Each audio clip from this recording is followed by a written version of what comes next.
Hello traders and investors, welcome back to our weekly market update. Let's dive into the key highlights of the financial markets this week. US stocks ended the week in the red, with notable shifts in sector performance. Tech stocks were on sale, leading to capital rotation into sectors like healthcare, telecoms and utilities. The Russell 2000 took the hardest hit, dropping 6.86%, making it the biggest loser among the major US stock indices. The S&P 500 decreased by 2.21%, while the Dow Jones Industrial Average fell by 1.86% and the Nasdaq 100 declined by 3.53%. Despite the recent downturn, the Nasdaq 100 is still doing well in 2024, with an impressive 11.47% gain so far this year.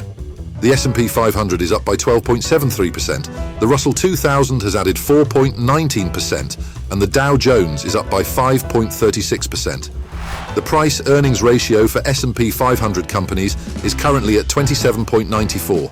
This is high, but not extreme.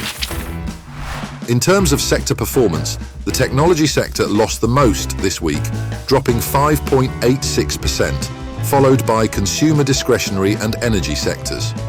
On the flip side, the utilities and real estate sectors saw gains, with increases of 4.33% and 2.98% respectively. For the year, the communication services sector remains the leader, boasting a 17.29% gain. The utilities and financial sectors are in second and third place, while the consumer discretionary sector has performed the worst, losing 0.56%. The Magnificent Seven stocks mostly fell this week, with Tesla experiencing the largest drop at 8.87%, followed by Amazon with an 8.69% decrease. However, Meta Platforms and Apple managed to stay in the green. Despite Tesla's decline, all of these stocks are up for the year except for Tesla. Nvidia stands out as the clear leader with a 122.70% gain in 2024. Turning to commodities, Bitcoin dropped the most this week, falling by 9.53%, followed by declines in oil and natural gas. In contrast, wheat gained 2.82% and gold rose by 1.84%. While wheat, corn and natural gas are down for the year, stocks, metals and Bitcoin have been on the rise. Global markets also faced challenges this week, with Japan and Europe experiencing significant losses. India remained almost unchanged.